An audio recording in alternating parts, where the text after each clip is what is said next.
Today's top story from the perspective of someone who's there. You are looking live. This just in. Not my beat. Joining us now, actually from Augusta National, where he'll be covering the Masters this weekend for the Washington Post, is Barry Svrluga. But Barry, we're not going to talk to you about the golf too much. We want to talk to you about something that we topped up on the show yesterday and that you wrote about in a column on the heels of Alex Ovechkin's record-breaking goal this weekend, which is who is the best / greatest / most important D.C. sports athlete of all time. Your column specifically focused on the fact that Ovechkin has played his entire career in D.C. and what that means. So before we kind of dive into the options in your answer to the kind of the GOAT question, if you will, why did you want to write about that part of it? What touched you about Ovechkin's, whether you want to call it loyalty or the loyalty shown to him by the Capitals? What about it stuck out to you so much? Yeah, I mean, I think it's a two-way street, Craig. You know, like Ted Leonsis had to be willing to initially do a 13-year extension for Ovechkin when he was a couple of years away from free agency. And that's the kind of thing that, you know, it obviously strikes me that the Nationals have not done with Bryce Harper, Juan Soto, have not been able to keep a lot of their homegrown stars. And then if you cast it against the hockey players who Ovechkin kind of methodically passed on his way to eventually passing Gretzky, these guys played for multiple teams. Gretzky played for 4, Jaromir Jagr played for 9, Phil Esposito played for 3, and it just got me thinking that, you know, here's a guy who spent all of his 20 years in one town. And not only that, like really, he didn't do this in Toronto or Montreal or even Chicago or Detroit.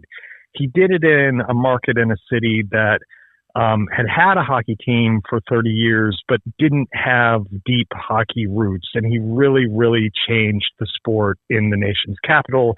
Starting in 2008, when they made a real run to the playoffs under Bruce Boudreau, they had 588 straight sellouts in the regular season and playoffs.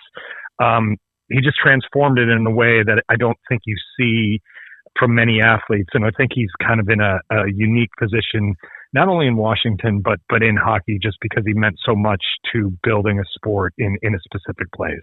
So we talked about this on the show, as I mentioned yesterday, and I actually tacked on, we do a game day hit with Dave Johnson whenever the Wizards play. And I tacked on that question to the end because Dave has been covering this town, sports in this town for as long as he has. And he said he thanks Ovechkin because he basically saved hockey in D.C. Some of the other names that came up, obviously Walter Johnson, Sammy Baugh, Darrell Green, I think was the guy that I ultimately settled on as my answer. But I think the perspective of what Ovi's done for hockey in this town and potentially even saving the team is hard to overstate. But if you think of most important athletes in D.C. sports history, combining their on and off field, both achievements and impact, how do you rank up those 4 guys and anyone else who immediately comes to mind?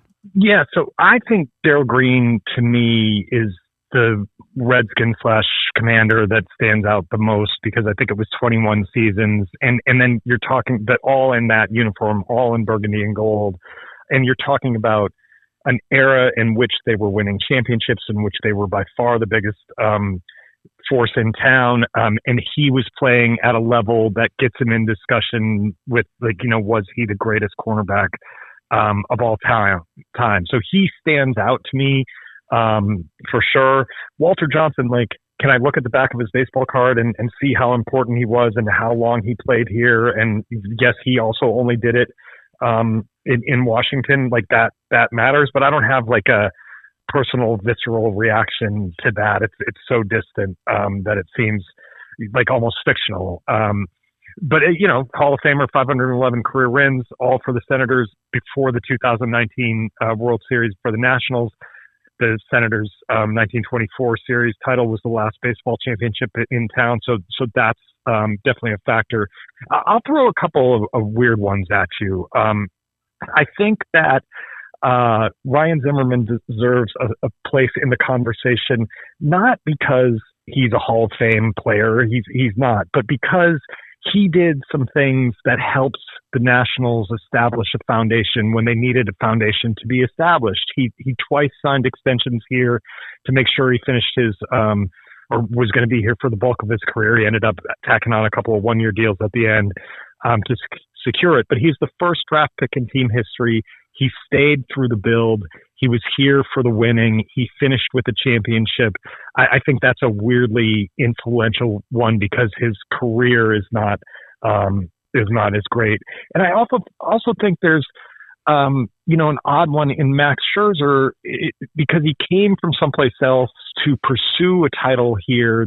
That is something that hasn't happened for very many people. I choose Scherzer over Jason Worth because his impact was just greater. I mean, he's going to be a Hall of Famer. He probably will go in as a national.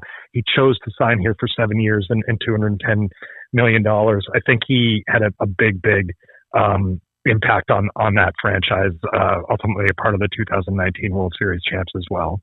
Barry Svrluga with us here on the Hoffman Show. Barry's column in the Post, you can read it at WashingtonPost.com/sports, or obviously in the paper, on Alex Ovechkin's 20-year run here in D.C. And culminating is not exactly the right word, culminating to this point with the 895th career goal on Sunday in New York. Obviously, we're hoping it culminates with at least one more Stanley Cup victory, as they're in first place in the Eastern Conference right now. So if you think about Barry, you mentioning a couple of Nats names made me think of this too.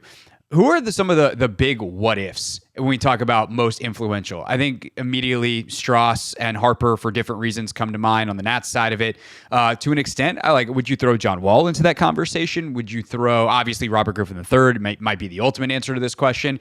But if you think of DC sports history's what ifs, names that at some point early on, you're like, oh, that guy's going to be in the conversation that we're actually having about Ovechkin, Darrell Green, et cetera, but then ultimately does not. Who were some of those names for you?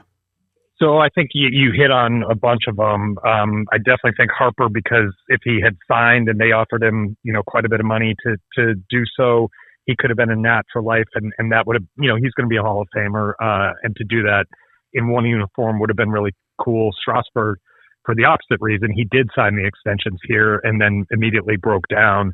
So kind of a star-crossed career there. RG3, I think you're right, is kind of almost the ultimate one, but I'd throw Kirk Cousins in there too, because while by now he's had kind of an itinerant career, maybe he'll end up on his fourth team coming up. If they had not just tagged him and worked out an extension, we used to pick apart his game week to week, drive to drive. There's no guarantees what would have happened, but who knows? I mean, he was an extremely consistent quarterback who put up some pretty ridiculous statistical numbers. If he had stuck around and they had proper team building around him, I think he falls into that what if category. And then, the Wall Beal combo and Gilbert Arenas, honestly, no handguns, what's the outcome with the Wizards there? I mean, if you talk about a star-crossed franchise, that might be the one in town that qualifies in that category the most. And those three names, Gilbert, Bradley Beal, and John Wall, for different reasons, injuries with Wall mostly, they fall in as big-time what-ifs. And then I really don't think the Caps can have a what-if, because the guys from this era, even Backstrom and Oshie, who are finishing their career unable to play and fulfill their contracts, they were here for the cup. They got it done. So their what if guys go way, way back to an era that we're not living in anymore. Yeah, it's funny with Gilbert and Robert specifically, because I look at what happened to them. Part of it is injuries, but part of it is also so self-imposed, as opposed to being circumstantial. With a guy like Strauss, it's his body just failed him. The very things that made him great in some ways are the things that ultimately destroyed him. The torque he just had on that elbow and that arm and everything else that came with that. With Cousins, he just was under the wrong administration. Clearly Griffin was far more talented, but with Robert, there's some stuff with the ego and whatever else you want to, personality, however else you want to categorize that I don't know if he's somewhere else that it ultimately works out. Where Cousins, you're like, well, yeah, Kirk's problem was he's competent and like a real human, and he was playing for whatever category of being Bruce Allen and Dan Snyder were. Does that impact how you think about that at all, of the guys that they were more circumstantial versus the self-imposed tantalizing talent, if you will? Yeah, it does. It does. And I think that, again, if, Kirk obviously has his supporters and his detractors, but what we don't know is what he would have been like if he was fully developed in a normal environment. I mean, obviously when he got to Minnesota and had, a ridiculously good wide receiver and put up some insane numbers. We also know that he didn't go deep in the playoffs. He didn't reach an NFC championship game. Yeah. I think the what ifs are, what if his whole career was under a normal regime that developed him and developed the roster around him properly? And I think you're right about Griffin. The injury was the beginning of the downfall, but he clearly contributed to his own downfall with his, I think what you would say is almost like insubordination and, insubordination with coaching, but also enabling by ownership is just like a deathly crossfire there. Like that is, that clearly impacted his career here. Those fall into that category for me. Barry Svrluga with us for another minute or two here on the Hoffman Show. Last thing on this, Barry, then I do want to quickly get your thoughts going into the weekend down in Augusta as Barry's joining us from the Masters. We talk about Ovechkin, though, to bring it back to where we started.